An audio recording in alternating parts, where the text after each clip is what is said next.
It's removal of the starter 2.4 liter Altima.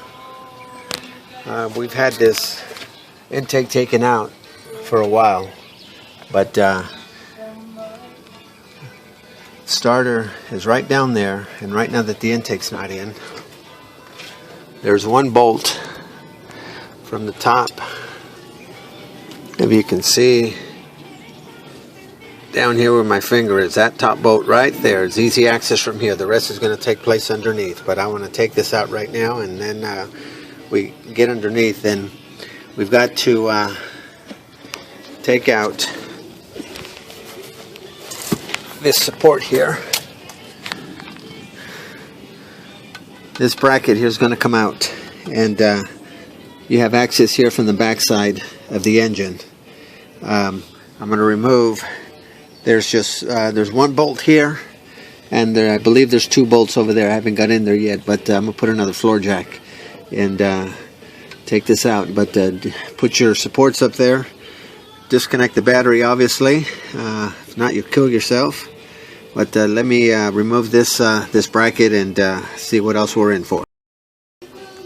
On this support bracket, you're going to have two 17mm bolts. You're going to have one 14mm bolt going there, another one going there, and three 17mm nuts back there. And you also have this screw to take off, and one on this side, which is part of your splash pan underneath. Easy access, real simple to do. You don't have to jack the car or put support or anything here. It comes off pretty simple.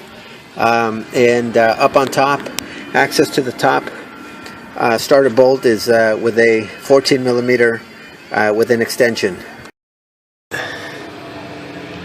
I'm underneath the car, and if you can see the bolt with the brass stud coming out, that is not the battery cable. That is for your solenoid.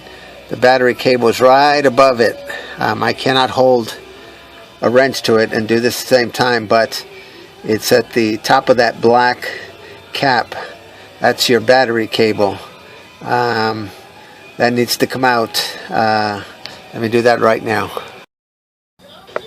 The two bolts that are supporting the starter to the block are accessible down here. If you can see my 1/2-inch extension with a 14mm socket on the end. You can access them both from here. It's pretty difficult from the bottom, but it's a lot easier here. When you're removing both of the mounting bolts from the top, which is this one here and this one here, reach underneath after you take out, or before, it doesn't matter, you take out your hot line here from the battery. Make sure you disconnect this. It's black and it's hidden, so don't start pulling on the starter thinking that you're done with these two bolts, because you have to take the battery cable, obviously, but this one, and here's the solenoid that you could mistaken for the battery. But and make sure you disconnect your battery here. You know, you don't do that, you're going to get a massive jolt, potentially deadly.